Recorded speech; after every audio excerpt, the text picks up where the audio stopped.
Good evening students, welcome to the class of PSC simplified economics. आज हमारा topic है command economy. हमने देखा था पिछले क्लासों में कि मार्केट सिस्टम जो होता है, इकोनॉमिक सिस्टम जो होता है, उसमें अलग अलग टाइप के आपको इकोनॉमी होते हैं। अब उसमें से एक होता है कमांड इकोनॉमी, जिसमें कि कैपिटलिस्ट और मिक्स्ड इकोनॉमी, ये सब हमारा क्लियर हो चुका था। इसको लेके हमें थोड़ा डाउट था, तो इस डाउट को हम लोग इस क्लास में क्लियर करेंगे। सीधे मैटर पे आते हैं। पहले तो आपको मैं डेफिनेशन आपके सामने लिखा हुआ है, फिर भी आपसे मैं पूछूंगा कि वो होता क्या।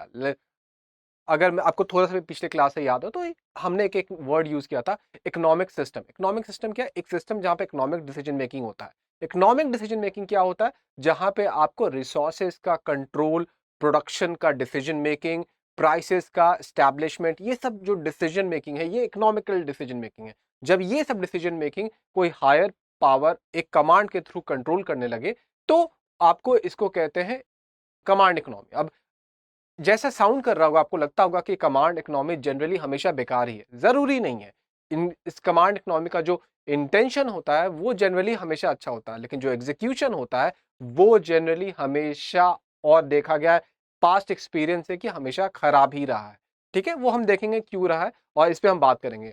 तो अब आपको, चलिए उसको हम बाद में लेते हैं। मैं आपको इंडिया से एक क्वेश्चन पूछने वाला था, लेकिन उसको हम लोग मिड स्लाइड में लेंगे। अच्छा, आप ये बता सकते हैं कि ये तीनों कौन है? अगर आपको पता हो तो आपको ऑलरेडी फेयर आइडिया होगा कि कमांड इकोनॉमी होता क्या है। ठीक है, वैसे आपके लिए जानकारी के लिए मैं बता दूं, आपका नाम आपको जरूर सुना होगा, ये आपको पता नहीं। ये कार्ल मार्क्स है, ये लेनिन है, ये माओइज्म है। ठीक है, माओइज्म नहीं, माओ है, जिसके नाम पे आपको फिलॉसफी चलता है, माओइज्म। ठीक है, तो ये एक होता है, जनरली आदमी को आइडिया होना चाहिए कि ये लोग कौन है, क्योंकि हम जिस एग्जामिनेशन की तैयारी कर रहे हैं वहां पे ये जनरल नॉलेज का पार्ट होता है, तो आदमी को फेयर आइडिया होना चाहिए। अब कमांड इकोनॉमी होता क्या है, देखिए जैसे हमने अभी बात किया कि होता क्या है, कि इसमें रिसोर्सेज पे जो कंट्रोल होता है वो गवर्नमेंट का होता है। वो through the planning, that is उनका एक सेंट्रल प्लानिंग प्रोसेस होता है, जिसके थ्रू वो प्रोडक्शन, डिस्ट्रीब्यूशन, प्राइस एस्टैब्लिशमेंट, ये सब को जो होता है ये कंट्रोल करते हैं। ठीक है, अब इसको अगर हम कंपेयर करें आपको मार्केट इकोनॉमी से, तो मार्केट इकोनॉमी में हम क्या समझेंगे कि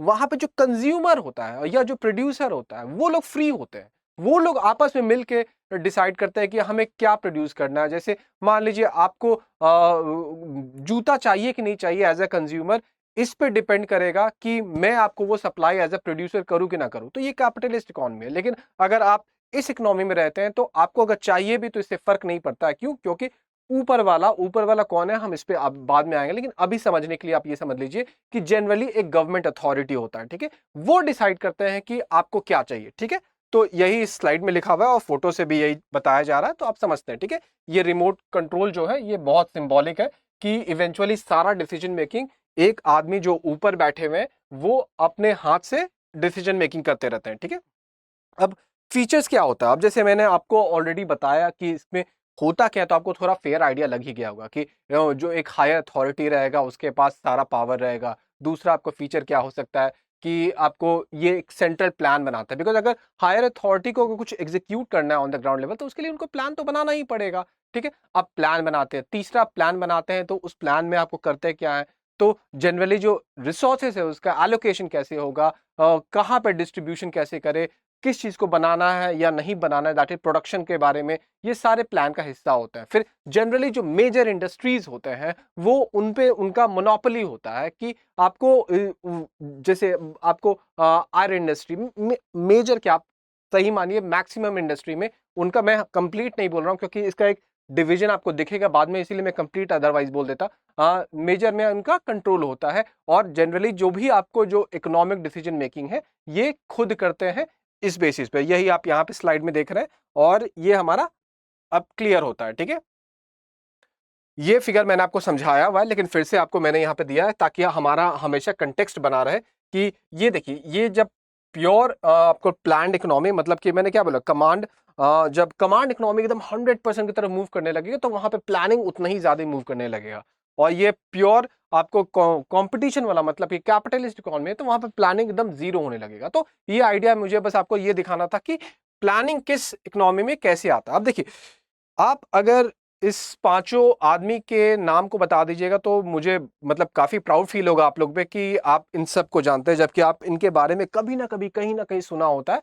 तो मैं आपके हेल्प के लिए बता देता हूं कि ये मार्क्स है, ये आपको लेनिन है, ये आपको माओ है, ये आपको स्टालिन है, ये आप बताइए। मुझे पता है बहुत लोग इसमें गलत करेंगे, इसीलिए इसका मैंने नहीं बताया, तो आप सोचिएगा। लेकिन अब मेजर क्वेश्चन आता है कि इन लोग का गोल क्या था। अच्छा, इनको मैंने पिक्चर में क्यों डाला, बिकॉज ये लोग प्राइमरीली कमांड इकोनॉमी के, समझिए, आपको करता धरता है। ये अलग अलग फिलॉसफी के थ्रू आपको कमांड इकोनॉमी को अपने कंट्री में स्टैब्लिश किया है, और उसी फिलॉसफी को हम लोग ग्रेजुअली देखेंगे कि वो कैसे इकोनॉमिकल डिसीजन मेकिंग को अलग अलग तरीके से कंट्रोल किया और उस कंट्री के पूरे व्यू को वहां पे गाइड किया गया। ठीक है, अगर हमको छोटे वर्ड में बोलना पड़ा तो इनका एंड गोल क्या था? क्या ये कोई एक्चुअली में इविल कैरेक्टर थे, या कोई जानबूझ के एक अथॉरिटेटिव डिक्टेटर थे? कहने को नहीं है। ऑल्दो इनके एक्शन को देखिएगा तो शायद वही दिखेगा, लेकिन इनका जो इंटेंशन था वो ये था कि समाज में आपको सोशल जस्टिस आए, इक्वालिटी आए। आपको हमारा प्रीएम्बल भी ये स्टैब्लिश करना चाहता है, तो फिर क्या हम भी यही कंट्री हो गए? नहीं। तो फिर हम दोनों में अंतर क्या हो रहा है? एग्जैक्टली एग्जीक्यूशन में, कि इंटेंशन हर कंट्री का लगभग ये होता है कि उस समाज में आपको समानता बनी रहे, लोगों को हमेशा न्याय मिले, ये सब कुछ होता है। ठीक है, लेकिन आप उस ऑब्जेक्टिव को कैसे अचीव करना चाहते हैं, इस पे डिटरमाइन पर, इससे तय हो जाता है कि आप किस प्रकार का इकोनॉमी सेट करना चाह रहे हैं। ठीक है, अब आपको इस सोशलिस्ट इकोनॉमी, अच्छा, ये मैं सोशलिस्ट सीधे वर्ड यहां पे क्यों यूज कर रहा हूं, क्योंकि जो आपको हमारा जैसे प्रियम्बल है, ठीक है, वो भी बोलता है कि सोशलिस्ट ऑर्डर ऑफ इकोनॉम सोसाइटी हम अटेन करना चाहते हैं। तो क्या हम लोग भी कमांड इकोनॉमी या वो जो 5 अभी आपको दिखाया था उनको फॉलो करना चाहते हैं? नहीं, हमारा भी सोशलिस्ट ऑर्डर ऑर्डर से मतलब ये होता है कि हम आपको basically equality and social justice को अचीव करना चाहते हैं। इसका एक मैकेनिज्म होता है, redistribution of wealth and resources, और यही वर्ड आपको एग्जीक्यूशन में सबसे हैवी अंतर ले आता है कि कोई कंट्री इसको रीडिस्ट्रीब्यूशन करना चाहेगी एक दूसरे प्रोसेस से, मे बी मार्केट, जहां पे कंज्यूमर और प्रोड्यूसर खुद डिसाइड करके रीडिस्ट्रीब्यूट करे रिसोर्सेज को, एलोकेट करे रिसोर्सेज को, और वहीं कोई दूसरी कंट्री होगी वो क्या कहेगी कि नहीं, मैं मार्केट पे कोई चीज को नहीं छोड़ूंगा, क्योंकि वहां पे जो पावरफुल होते हैं वो हमेशा पावर को ग्रैब कर लेते हैं, और जब सेंटर से कोई अथॉरिटी रहेगा तो ऐसे अपॉर्चुनिटी को लाने नहीं देगा, और वो इक्वली सबको ट्रीट करेगा, और वो वैसा समाज ज्यादा प्रॉस्पर करेगा। ये एक सोच होता है, ये दो सोच की लड़ाई है। ठीक है, तो ये बेसिकली हमें ये जानना है कि इसी प्रोसेस से डिफरेंट कंट्री की इकोनॉमिक सिस्टम कैसे भिन्न हो जाती है, और ये जो इनमें अंतर है ये कैसे इस समाज को, इसके पॉलिटिकल सिस्टम को कंप्लीटली अलग कर देता है। जबकि आधार आपका क्या है? Economic system. उस इकोनॉमिक सिस्टम से कैसे हम लोग एक नए पॉलिटिकल सिस्टम को सामने ले आएंगे, एक आपको एक नए समाज को कैसे हम लोग फिर से ग्रो करवा देंगे। ठीक है, तो यहाँ पे मैं आपको एक डेफिनेशन दिया हुआ, जो हम लोग ऑलरेडी बात करते आ रहे हैं, वही बात है कि फैक्टर ऑफ प्रोडक्शन, जो बेसिकली ये वाला ये होता है सोशलिस्ट में, इकोनॉमिक एंड पॉलिटिकल सिस्टम जिसमें मींस ऑफ प्रोडक्शन वो क्या होगा? फैक्ट्रीज, लैंड, रिसोर्सेज, ये सब जो भी होते हैं, ये आपको बेसिकली ऊपर वाले अथॉरिटी, में हमेशा ऊपर वाला अथॉरिटी इसलिए बोलता हूँ कि उसको मैं गवर्नमेंट नहीं बोलना चाहता हूँ, क्योंकि वो अलग अलग जगह पे अलग अलग तरीके से डिफाइन होगा। ठीक है, वो कंट्रोल करती है। अब देखिए कमांड इकोनॉमी के एग्जांपल्स क्या है। अब जैसे मैंने इतना कमांड इकोनॉमी का कंटेक्स्ट इसका आपको दे दिया है, अब कुछ तो हमें रियल वर्ल्ड के बारे में बात करना पड़ेगा कि कौन सा होता है। जैसे आपने ऑलरेडी आपके दिमाग में कुछ तो कंट्री आपके नाम में आ ही गए होंगे, अगर आए हैं तो जरूर लिखिए नीचे कमेंट में कि आपके दिमाग में क्या आया था। अब देखिए मैंने यहाँ पे एक वर्ड लिखा हुआ है, डिग्री ऑफ कमांड इकोनॉमी। ये डिग्री वर्ड ना बहुत ज्यादा इंपॉर्टेंट है कि हर इकोनॉमी जो कमांड है, इसका मतलब ये नहीं है कि वो हर कंट्री सामान्य है, वो आपको सेम है, नहीं। सब में अलग अलग जो डिग्री होता है वो आपको उस कंट्री के पॉलिटिकल इकोनॉमिकल सिस्टम को कंप्लीटली अलग कर देता है। जैसे मान लीजिए सोवियत यूनियन था, ठीक है, ये इसमें डिग्री ऑफ कंट्रोल बहुत ज्यादा था आपको इस एरा में, 1922 से 1991, जब आपको यूएसएसआर स्प्लिट हो गया। ठीक है, तो इस समय आपको बहुत ज्यादा आपको कंट्रोल था ऊपर से अथॉरिटी का, जो कि नीचे में जितने भी इकोनॉमिकल डिसीजन होते थे उसको कंट्रोल करते थे कि क्या बनना है क्या नहीं बनाना है, हमें किस देश से सही रिलेशन रखना है नहीं रखना है। जबकि ये स्टार्ट हुआ था एज ए इकोनॉमिकल कॉन्सेप्ट, जिसको पॉलिटिकल आपको फोर्स हाईजैक करता है। इवेंचुअली दोनों का फिर रीइंफोर्समेंट होता है, इंटीग्रेशन होता है, सिंथेसिस होता है, और फिर दोनों एक नए सोर्स की तरह काम करने लगते हैं, जिसमें कि हम इकोनॉमिक और पॉलिटिकल आपको ये एक नया कंप्लीटली नया रूप धारण कर लेता है। जैसे क्यूबा है, ठीक है, क्यूबा तो आपको हाल फिलहाल मतलब 10-15 साल बोल रहा हूँ, ऐसा नहीं कि परसों तक आपको अच्छा खासा आपको कम्युनिस्ट कंट्री रहा, ऑल्दो वो अपने आप को सोशलिस्ट डिक्लेयर करते हैं। ये सब भी मैं आपको अंतर बताऊंगा कि ये होता क्या है। तो इसे बेसिकली मीन आपको ये बताना चाह रहा हूं इस एग्जांपल से कि ये लोग में ऊपर की गवर्नमेंट जो है वो मीन्स ऑफ प्रोडक्शन को कंट्रोल करती थी। अब सबसे सरप्राइजिंग बात क्या है कि मैं इसको इस एग्जांपल में क्यों लिया हूं, ठीक है। अब आप देखिए कि जो अच्छा, पहले नॉर्डिक कंट्री होती कौन है? नॉर्डिक कंट्री वो कंट्री होते हैं जो कि आपको जैसे स्वीडन, नॉर्वे, फिनलैंड, ये सब। अब जनरली आप इस इन कंट्री का नाम तो हमेशा सुनते होंगे कि ये कंट्री तो बहुत अच्छी है, ये कभी भी रशिया या क्यूबा या नॉर्थ कोरिया के लीग में इनका कंपैरिजन नहीं होता है। तो फिर इसको मैं एग्जांपल कैसे ले रहा हूं? तो देखिए एग्जैक्टली जो आपको मैंने समझाया था कि हर कंट्री जो होती है वो सोशलिस्ट पैटर्न ऑफ सोसाइटी को अटेन करना चाहती है। इसमें होता क्या, जो आपको बताया था मैंने कि आपको इक्वालिटी हो, जस्टिस हो, ये अटेन करना चाहती है। अब ये कंट्री ने अपना मैकेनिज्म क्या अपनाया कि ये मार्केट इकोनॉमी को इसने कर्ब नहीं किया दैट इज अभी भी यहाँ पे जो प्रोड्यूसर है, कंज्यूमर है, wide variety of decision making कर सकते हैं regarding the distribution of the wealth, regarding the production of the wealth, ये कर सकते हैं, ठीक है। अब हुआ क्या कि ये इतना एफिशिएंटली काम किया कि इससे आपको बहुत प्रॉफिट जनरेट हुआ, ठीक है। अब जब इससे प्रॉफिट जनरेट हुआ तो जो पैसा जाएगा थ्रू द टैक्स, क्योंकि रीडिस्ट्रीब्यूशन का सबसे एफिशिएंट मैकेनिज्म होता है प्रोग्रेसिव टैक्सेशन, ठीक है, कि जिसके पास जितना ज्यादा पैसा कमाने का कैपेसिटी है उसको थोड़ा ज्यादा टैक्स करो, ठीक है। अब इससे जो प्रॉफिट से आपको टैक्स आया, आपको ये लोगों के वेलफेयर में बांटना शुरू कर दिया गया, दैट इज इसको वेलफेयर, एफिशिएंट वेलफेयर इकोनॉमी कह सकते हैं नॉर्डिक कंट्री को। तो आपने बहुत बार न्यूज में सुना होगा कि अरे स्वीडन में चले जाओ, वहां तो फ्री में पढ़ाई हो जाएगा, वहां तो हेल्थ के लिए आपको पैसा नहीं देना, ये नहीं देना। ये हो कैसे रहा? तो उन्होंने अपने जो इकोनॉमिकल बेनिफिट्स था, जो आपको उनको मार्केट इकोनॉमी ने जो प्रॉफिट जनरेट किया था, उसको इकट्ठा करके वहां पे लोगों में बांटना शुरू किया, रीडिस्ट्रीब्यूट करना शुरू किया। और यही तो आपको सोशलिज्म का आपको पहचान है, यही तो बेसिक डेफिनेशन है। बस यहां पे हुआ क्या कि इन्होंने अप्रोच मार्केट का अपनाया और ये आज इतना अच्छा परफॉर्म कर रहे हैं, ठीक है। अगर हम अपने प्रियम्बल को देखें तो हमारे में भी आपको सोशलिस्ट पैटर्न ऑफ सोसाइटी को अटेन करने का आपको ऑब्जेक्टिव है, आपको गोल है। तो फिर उसे हम अटेन कैसे करेंगे? तो उसे भी अटेन करने का आपको वही तरीका है कि आप जैसे देखिए हम बहुत सारे आपको पॉलिसीज लाते हैं, जैसे मान लीजिए प्रधानमंत्री आरोग्य योजना, ये क्यों कर रहा है? ये कंप्लीटली फ्री नहीं है, क्योंकि अभी हमारे पास उतना फाइनेंशियल कैपेबिलिटी अभी नहीं आई है।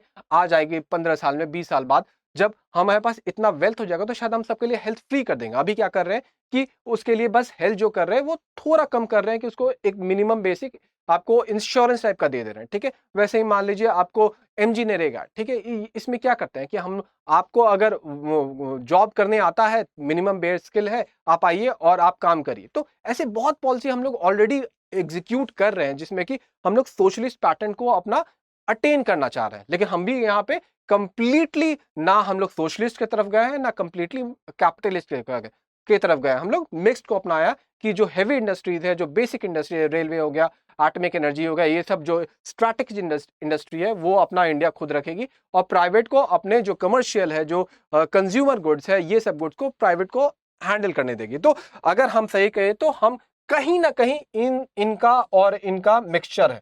अब किस लेवल पे मिक्सचर है ये फ्यूचर बताएगा कि हम क्या क्या किस समय तक कितना कंट्रोल किए। इसको देखने का एक और तरीका है कि 91 रिफॉर्म से पहले हम क्या थे और 91 रिफॉर्म के बाद क्या था। इस पे हम एक स्लाइड कवर करेंगे, इससे आपको काफी अच्छा लगेगा जानने में कि अरे ये तो सही में हम भी एक समय में कमांड इकोनॉमी का बहुत हाई फ्लेवर रखते थे, जो कि ग्रेजुअली आपको डिक्रीज करना शुरू हो गया है, ठीक है। अब what about other command economies like, अब देखिए पहले तो आपको यही पता होना चाहिए कि जैसे यहाँ मैप में आप देख सकते हैं कि ये क्यूबा है, फिर लाओस है, वियतनाम है, नॉर्थ कोरिया है, चाइना है। ये आप 5 कंट्रीज जिसको हम कमांड इकोनॉमी बोल सकते हैं। मतलब इसमें आज भी जो flavour of upper hierarchy taking decision for the resources distribution is very high, ठीक है। तो ये आपको हो गया। अब इसमें हम जानना क्या है कि जो मैं आपको हमेशा बोलता हूं कि अलग अलग कंट्री अलग अलग अप्रोच लेती है to achieve through the socialist pattern of society, ठीक है। तो अब नॉर्थ कोरिया में देखिए इनको प्रोनाउंस मैं इनको जूशे करता हूं, मैंने इंटरनेट पे ये देखा था, तो इनको जूशे बोलते हैं। ये कौन थे? फाउंडर थे आपको नॉर्थ कोरिया के कम्युनिज्म के प्रोजेनेटर थे। तो उन्होंने, मतलब जब मैं कम्युनिज्म बोलता हूं तो मतलब क्या बोलता हूं कि एक फिलॉसफी है जो कि आपको ऊपर के जो लोग हैं वो ऐसा डिस्ट्रीब्यूशन ऑफ द वेल्थ करना चाहते हैं जिसमें लास्ट में कोई भी क्लास ना बचे। That is communism. एक ऐसा फिलॉसफी है जिसमें कि ये नहीं चाहती कि कभी भी कोई इनइक्वालिटी एग्जिस्ट करे, ठीक है। तो ये आपको कम्युनिज्म का बेसिक डेफिनेशन होता है, जो ब्रॉडली जाइएगा तो आपको और बाद में पता चलेगा।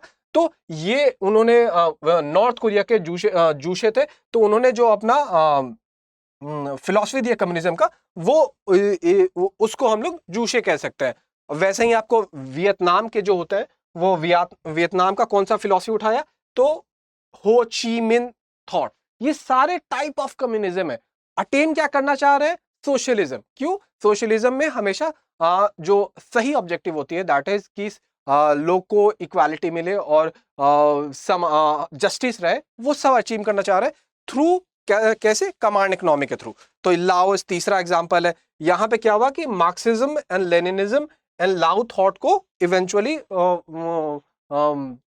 प्रोमिनेंस मिला, ठीक है। तो अब इससे ये जानना हमारे लिए इंपॉर्टेंट था, इस सेंस में इंपॉर्टेंट था कि हमें कम से कम ये पता होना चाहिए कि वर्ल्ड में अभी भी कमांड इकोनॉमी 5 ऐसी कौन है जहां पे ये प्रोमिनेंटली एग्जिस्ट करता है, ठीक है। ये आप जानिए ना जानिए उससे फर्क नहीं पड़ता, ये आपके जीके के लिए है कि हाँ, ये आपको ये 2 ऐसे थॉट एग्जिस्ट करते हैं जिसके बारे में हमें पता होना चाहिए। लेकिन वो आपको पता होना चाहिए कि 5 कौन ऐसे इकोनॉमी है जो अभी भी आपको कमांड इकोनॉमी का बहुत हाई कंटेंट रखते हैं, ठीक है। अब इस Maoism a command economy, Maoism कौन है? आप नाम सुना होगा कि चाहे आप इंडिया में भी इस वर्ड का नाम सुनते रहते हैं, लेकिन आपको अभी उस पर हम नहीं ले जाएंगे। आपको हम पहले बताते हैं कि चाइना में इसके जो प्रोजेनिटर थे कम्युनिज्म के। कम्युनिज्म क्या होता है कि वो एक ऐसा पॉलिटिकल सिस्टम है जो कि क्लासलेस, कहीं भी कोई डिफरेंस ना रहे, ठीक है, वैसा सोसाइटी बनाना चाहता है। ये सिर्फ फैक्टर ऑफ प्रोडक्शन को ओन नहीं कर रहा है, ये उससे भी एक स्टेप आगे जा रहा है कि आपको हर रिसोर्सेज सबके पास बराबर है। तुम्हारे पास लाल घर है तो मेरे पास भी लाल घर है। आप समझ रहे? लाइक क्लास समानता रहे सब में, ठीक है। अब ये सोचने में तो बहुत अच्छा लगता है, लेकिन प्रैक्टिकली ये जनरली होता नहीं है, एटलीस्ट हुआ नहीं है अभी तक ठीक से, ठीक है। तो अब इस क्वेश्चन का क्या आंसर होगा? तो नहीं, अब चाइना आपको माविस्ट कंट्री नहीं है, मतलब उसके फ्लेवर्स हैं उसमें। आपको 1971 में, आपको 1970s बोलिए, 71 उसमें चाइना ने अपना एक ऐसा डिफरेंट पॉलिसी अपनाया जो कि 1970 तक जब माओइज्म चल रहा था उसको धीरे धीरे छोड़ना, शेड करना शुरू कर दिया, ठीक है। तो जब हम ये बोल रहे हैं शेड करना शुरू कर दिया, तो क्या चाइना अब कम्युनिस्ट कंट्री नहीं है, वो माओइज्म कंट्री नहीं है? तो नहीं, अभी भी है। क्यों? क्योंकि भले उसने शेड कैसे शुरू किया था, इनके शुरू किया था, इनका नाम हम बोलेंगे डेंग जीपिंग। मैं ऐसे बोलता हूं, कुछ प्रोनाउंसिएशन में गलत हो सकता है। तो इन्होंने आपको मार्केट फ्लेवर को 70 में आपको लाना शुरू कर दिया था, और यहीं से जो माओइज्म वाला कम्युनिज्म था वो थोड़ा बहुत आपको सेंटर वाले हाथ से मार्केट वाले हाथ की तरफ मूव करना शुरू कर दिया। और जैसे ही मूव करना शुरू कर दिया वैसे ही आपको हम बोल देंगे कि माओइज्म थोड़ा डाइल्यूट होना शुरू हो गया। तो क्या चाइना आज माओइस्ट कंट्री है? हाँ है।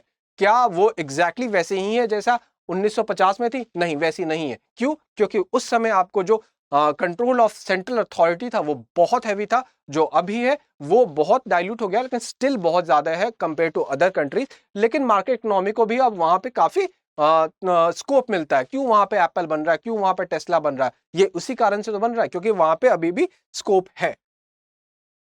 अब is India, if India is a mixed economy then why did we have dominant features of the command economy? अच्छा, सही में हमारे कंट्री में भी था। तो प्लानिंग कमीशन क्या था? आपको क्या बताया था मैंने आपको कि जो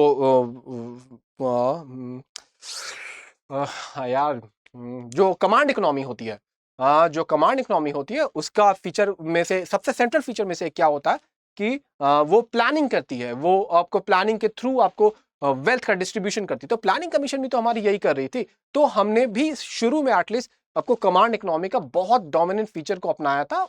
वो सही था गलत था वो डिबेट है, आप खुद जज करिए वो सही था कि गलत था, क्योंकि उसके बहुत प्रोज एंड कॉन्स दोनों निकल जाएंगे। ये हमेशा एक डिबेट का हिस्सा रहेगा, लेकिन आपको ये जानना जरूरी है कि था। अब होता क्या है कि 91 के बाद हम इकोनॉमिक रिफॉर्म करते हैं। क्यों करते हैं ये आप अलग चैप्टर में जानते होंगे या हम डिस्कस करेंगे कि 1991 इकोनॉमिक रिफॉर्म ये अपने आप में इतना बड़ा क्लास है कि इसमें 2-3 क्लास चले जाएंगे। तो बस इकोनॉमिक रिफॉर्म हुआ, ठीक है। अब इसमें क्या हुआ कि हमने सेंटर से पावर आपको बहुत छीनना शुरू कर दिया। कैसे? एलपीजी रिफॉर्म से। कैसे? Liberalisation, privatisation, globalisation. अब देखिए ये प्राइवेटाइजेशन में क्या होता है, गवर्नमेंट से हम पावर छीनते हैं। लिबरलाइजेशन में क्या होता है कि अदर अथॉरिटी को हम लोग अपॉर्चुनिटी देते हैं कि आप भी आके काम करिए। बहुत इंडस्ट्री जो पहले से बुक थी कि सिर्फ सेंटर काम करेगी, वो नहीं, अब प्राइवेट एंटरप्राइज भी आ सकती है। जैसे कौन आया? जैसे आपको अपना टेलीकॉम इंडस्ट्री उस समय बहुत हेवीली आया था। ग्लोबलाइजेशन आपको पता ही है कि आपको हम फॉरेन कंट्री से भी इंटरैक्शन करना शुरू कर देते हैं। तो हमने 91 के बाद अपने कमांड इकोनॉमी को डाइल्यूट करना शुरू कर दिया और हेवीली डाइल्यूट किया। ऐसा नहीं कि 91 के पहले हम लोग कंप्लीटली कमांड इकोनॉमी थे। अगेन सब परसेंटेज का खेल है कि उसके पहले हमारा डोमिनेंस ऑफ कमांड इकोनॉमी जो था वो रिलेटिवली ज्यादा था और वो और घटते गया और अकॉर्डिंगली उसका आज असर देख सकते हैं कि हम एक प्रॉस्पेरिटी की तरफ मूव कर रहे हैं, ठीक है। जो हमारा उस समय तक हिंदू ग्रोथ रेट था वो उससे हम लोग काफी ऊपर निकल चुके हैं, ठीक है। अब सो मेनी वर्ड्स, ये देखिए ऑब्वियसली आपने मुझे पता ये होना था कि बहुत बच्चों को ये दिक्कत होगा कि communism, Maoism, command, capitalism, mix, ये सारे वर्ड आइडिया तो बन रहा है सर, लेकिन क्रिस्टल क्लियर दिमाग में ईंटा फिट नहीं हो रहा है। ये मुझे पता था, इसीलिए मैंने ये वाला स्लाइड दिया था। तो इवेंचुअली देखिए जैसे बहुत लोग ऐसे ऐसे क्वेश्चन आएंगे और मुझे आइडिया है उस बात का, तो इसीलिए आप वेट करिए। इस वीडियो को जरूर लाइक करिए, शेयर करिए, ताकि मैं समझ पाऊंगा कि आप एक्चुअली में इसका आगे जानना चाहते हैं कि नहीं जानना चाहते हैं कि वो एग्जैक्टली माओइज्म सोशलिज्म से फर्क कैसे करता है। हमने अगर 1991 रिफॉर्म कर दिया है तो फिर भी अपने प्रियम्बल में सोशलिज्म क्यों रखे हुए हैं।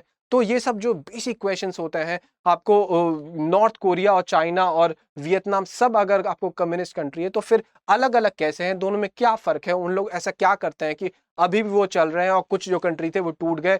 तो मतलब आपको इसका आइडिया लगेगा, ठीक है। और अगर ऑब्वियसली आपको इंटरेस्ट है कि लेनिन के बेसिक आइडिया क्या थे, आपको थोड़े पूरी जानकारी चाहिए कि लेनिन की वो कौन सी इकोनॉमिक पॉलिसी थी जो कि आपको रशिया को एक समय बहुत ऊपर ले जाने लगी थी। फिर लेनिन से स्टालिन में क्या फर्क था कि स्टालिन भी आपको ऑलमोस्ट उसी कंट्री में, ऑलमोस्ट क्या उसी कंट्री के थे, लेकिन आपको उनसे उसमें थोड़ा फर्क था, वो फर्क क्या हो सकता है। आपको चाइना की जो SEZ पॉलिसी है, क्या वो माओइज्म की इकोनॉमिक पॉलिसी का एक हिस्सा थी, तो फिर हमने SEZ क्यों उठाया, क्या हम लोग माओइज्म को कॉपी करना चाह रहे थे क्या। तो ऐसे बहुत सारे बेसिक क्वेश्चन है। फिर आप ये भी सुनते होंगे इंडिया में कि आपको जैसे नक्सल इलाके में बहुत सारे माओइज्म के खतरे सुनते हैं, तो क्या वो लीगल पार्टी है कि नहीं है, वो लीगली एग्जिस्ट कर सकती है नहीं कर सकती है, अगर नहीं कर सकती है तो उसे क्यों एग्जिस्ट नहीं करने दिया जाता है। तो ये सारे जो क्वेश्चन है बेसिक क्वेश्चन है, अगर आपको इसमें इंटरेस्ट है तो जरूर बताइए, शेयर करिए। आप अगर कमेंट करिएगा तो मुझे इंडिकेशन मिलता है कि हाँ आप भी उत्सुक है और मैं आपको इसको लेके बताऊंगा, ठीक है। तो चलिए, आई होप आपको ये क्लास अच्छा लगा होगा, क्योंकि ये इकोनॉमिक सिस्टम का एक एक्सटेंशन था और इसमें मैंने आई होप कि आपका बहुत सारा जो ग्रे एरिया था उसको मैंने व्हाइट और ब्लैक किया होगा, ताकि आप अब थोड़ा क्रिस्टल क्लियर समझ पाए कि होता क्या है। बहुत लोग सोशलिस्ट और कम्युनिज्म को सेम समझ जाते हैं, तो ऐसा नहीं है, ठीक है। तो चलिए नेक्स्ट क्लास के लिए वेट करिए आप।